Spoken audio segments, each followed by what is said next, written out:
तो चलिए प्रहार की शुरुआत करने जा रहे हैं आज की सबसे बड़ी खबर के साथ, क्योंकि पूरी दुनिया को एक बार फिर तिरंगे की ताकत का अंदाजा हो गया। युद्ध के मैदान में भारत की शान तिरंगा उस रक्षा कवच की तरह है जिसके लिए बड़े बड़े देश भी रास्ता खोल देते हैं। और ऐसा पहली बार नहीं हुआ है, लेकिन इस युद्ध में भी भारत ने ये प्रूफ कर दिया है कि जब बात भारत की आती है, तिरंगे की आती है, तो हर देश बाहें फैलाए खड़ा रहता है। यूक्रेन की जंग में ये शुरू हुआ था, आपको हम याद दिलाएं। उस वक्त भी भारतीय नागरिक वहां फंसे हुए थे और उस दौरान कैसे मदद हुई थी, आपको जरा दो तस्वीरों के जरिए हम दिखा रहे हैं। यूक्रेन युद्ध 2022 की तस्वीर आप देख रहे हैं और ईरान का जो युद्ध अभी चल रहा है 2026 की। तो यो यूक्रेन की जंग शुरू हुई थी तो भारतीय नागरिक ही नहीं, बताएं आपको पाकिस्तानी नागरिक भी हाथ में तिरंगा लेकर जंग के मैदान से देखिए कैसे सुरक्षित बाहर निकले थे। और अब इस वक्त की तस्वीर जो हम आपको दिखा रहे हैं, ईरान के साथ जब युद्ध चल रहा है, सब कुछ जलकर खाक हो रहा है और लोगों के लिए मुश्किल हो जा रहा है हॉर्मुज से अपने तेल के टैंकर्स निकालना। वहीं भारतीय जहाज बिना किसी निशान के शान से भारत लौट आया है। आपको हम तस्वीर के जरिए दिखा रहे हैं, जंग के मैदान से लौटा है। जहां अमेरिका के जहाज भी समंदर में भस्म हो रहे हैं, वहां भारतीय जहाज तिरंगा लहराते हुए देखिए कैसे शान से लौटा। वंदे मातरम, वंदे मातरम, भारत माता की। और देखिए तिरंगे को देखते ही जंग के मैदान में कहा जाता है कि इन्हें मत रोको। ऐसा हुआ भी, हमने आपको दिखाया कैसे 2022 में भी हुआ और अब फिर इसे दोहराया जा रहा है। अगर आपको बताते हैं कि पूरी दुनिया में एक बार फिर कैसे तिरंगे की ताकत देखी जा रही है, आपके सामने जानकारी रख रहे हैं। साल 2022 में यूक्रेन जंग के दौरान भी ऐसी तस्वीर देखी गई थी, जब युद्ध के बीच हजारों भारतीय छात्र यूक्रेन में फंस गए थे। उस दौरान भारतीय सरकार ने ऑपरेशन गंगा चलाया था। 20,000 से ज्यादा छात्रों को भारत वापस लाया गया था उस वक्त, और छात्रों ने कहा था कि वाहनों में उनसे कहा गया था कि तिरंगा लगा कर निकले। मिलिट्री चेक पॉइंट्स पर तिरंगा देखकर उन्हें सेफ पैसेज दिया गया। ऐसे में कई छात्रों ने अपने कपड़ों पर स्प्रे से तिरंगा बना लिया था। इस बीच कई पाकिस्तानी भी तिरंगा पकड़कर सुरक्षित वहां से आए थे यूक्रेन से। छात्रों ने कहा था कि तिरंगा हमारी सुरक्षा की गारंटी बना। और अब ईरान युद्ध के बीच एक बार फिर ऐसी ही तस्वीर दिखाई दे रही है, जहां भारतीय तेल टैंकर तिरंगे के साथ लहराता हुआ पूरे हॉर्मुज स्ट्रेट से आसानी से निकल आया। और आपको बताएं ये तस्वीरें बहुत खास है, क्योंकि जहां बड़े बड़े देशों के जहाज समंदर में औंधे मुंह समा जा रहे हैं। हम आपको जरा तस्वीर दिखा रहे हैं, आप जरा इस तस्वीर को बहुत गौर से आप देखिए और समझिए कि तब भारत के जहाज कैसे फुल सायरन बजाते हुए हॉर्मुज पार कर रहे हैं। इस तस्वीर को जरा आप ध्यान से देखिए। दो तस्वीरों के जरिए हम आपको पूरी कहानी बता रहे हैं, जहां अमेरिकी जहाज़ों को कैसे धुआं कर दिया जा रहा है, तेल टैंकर वाले जहाज़ों को आप देखिए, और भारतीय जहाज कितनी आसानी से तिरंगा लहराता हुआ सुरक्षित पहुंच रहा है। यही फर्क है भारत में और बाकी देशों में। हमारी जो कूटनीति है उसका असर इन तस्वीरों के जरिए दिख रहा है। और आपको बताएं कि अब तो दो जहाज हैं जो आ रहे हैं, जो स्ट्रेट ऑफ हॉर्मुज से आ रहे हैं, और ईरान ने बाकायदा, क्योंकि उन पर तिरंगा लगा है, उन्हें आइडेंटिफाई करके उन्हें जाने की इजाजत दी गई है। मतलब उन पर कोई अटैक नहीं होगा।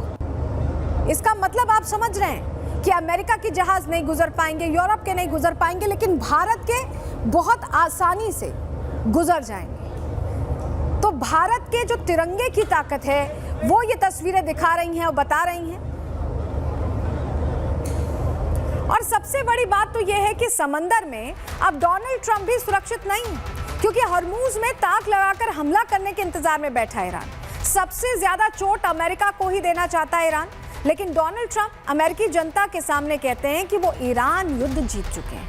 और उनका ये बयान जनता तक पहुंचने से पहले ही हॉर्मुज की तस्वीर पहुंच गई है, जहां ईरान ने समंदर के अंदर जहाजों का पाताल लोक बना दिया है। लेकिन डोनाल्ड ट्रंप कैसे खुद को विजेता बना रहे, बता रहे हैं कैसे विजेता, पहले सुन लीजिए। And we've won. Let me tell you, we've won. You know, you never like to say too early you won. We won. We won the bet. In the first hour, it was over. But we won. But they gave me a list of names of generals. Sir, you can pick the name you'd like, sir. I said, the name of what? The name of the attack on Iran, sir. And they gave me like 20 names. And I'm like falling asleep. I didn't like any of them. Then I see Epic Fury. I said, I like that name. I like that name. देखिए Trump कह रहे हैं कि वो जंग जीत चुके हैं, लेकिन हकीकत क्या है हम आपको बताते हैं, समझाते हैं, जरा जानकारी आपके सामने रखते हैं। क्योंकि देखिए बड़ी बड़ी बातें करने वाले ट्रंप जो कहते हैं कि हम युद्ध जीत गए हैं, वो समझाने की कोशिश कर रहे हैं दरअसल अपनी जनता को, अमेरिकन को, क्योंकि वहां पर विरोध की आवाज तेज हो गई है। लेकिन ईरान कह रहा है कि जंग खत्म नहीं हुई है। मुश्तबा खामनेई जैसे ही अब ताकत में आए हैं, जैसे ही उन्होंने जिम्मेदारी संभाली है, उन्होंने अटैक्स और तेज कर दिया और उसकी तस्वीरें हम देख रहे हैं। क्योंकि चाहे तेल टैंकर्स हो, चाहे अमेरिकी ठिकाने हो, यूएस बेसेस हो मिडिल ईस्ट में, सब पर ये अटैक्स हो रहे हैं। और ऐसे में ये जो बड़ी बड़ी बातें डोनाल्ड ट्रंप कह रहे हैं, इसमें कोई सच्चाई नहीं है। ये ट्रंप भी जानते हैं, लेकिन धीरे धीरे सेफ एग्जिट निकालने के लिए वो इस तरह की बड़ी बड़ी बातें, बड़े बड़े बयान दे रहे हैं। लेकिन आपको बताएं, ट्रंप जब कहते हैं कि वो जंग जीत चुके हैं, तो हकीकत तो कुछ और है। सारी दुनिया ये जानती है। तस्वीरों से हम आपको जरा दिखाते हैं और बताते हैं। ये तस्वीर आप जरा गौर से देखिए, जहां IRGC की नेवी ने एक अमेरिकी टैंकर को समंदर के अंदर ध्वस्त कर दिया है। आप देखिए कैसे धुआं धुआं अमेरिकी टैंकर हो गया है। यूएस का ये तेल टैंकर है जिसको आप इस तरह से जलते हुए समंदर में देख रहे हैं।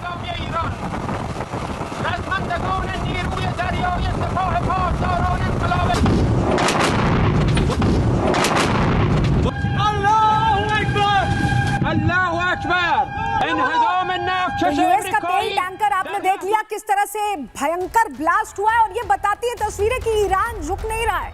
इस बीच आपको बताएं कि सलाला पोर्ट है ओमान का, वहां पर भी अटैक हुआ है। जरा आपको तस्वीर के जरिए दिखाती है। देखिए ये तेल टैंक है, आप देख रहे हैं ये तस्वीरें, ये सलाला पोर्ट है और इस पर भी अटैक हुआ है। यानी ईरान कह रहा है कि कोई भी तेल टैंक हम गुजरने नहीं देंगे, चाहे वो ओमान के लिए हो, चाहे वो अमेरिका के लिए हो, चाहे वो यूरोप के लिए हो। ये देखिए एक और बार हम आपको तस्वीर दिखा रहे हैं, और इसे हरमूज युद्ध इसलिए हम कह रहे हैं क्योंकि स्ट्रेट ऑफ हरमूज से ये गुजरने की इजाजत नहीं दे रहा है।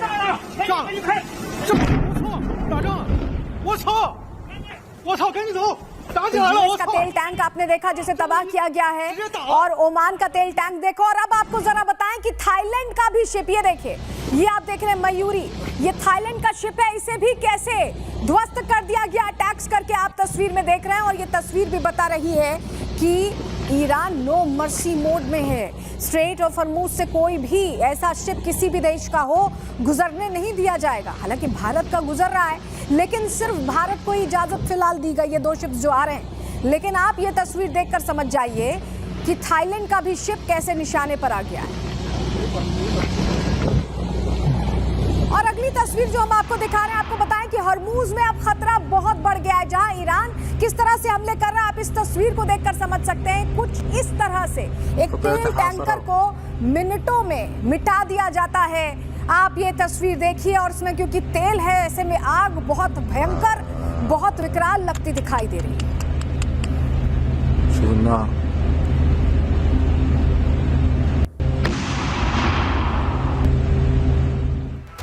और देखिए हॉर्मुज में भारत को छोड़कर दुनिया भर के जहाजों पर खतरा है। तो IRGC के प्रवक्ता ने भी साफ कर दिया है कि जो ट्रंप की चाल चलेगा वो समंदर से बाहर नहीं निकल पाएगा। बयान सुन लीजिए जरा।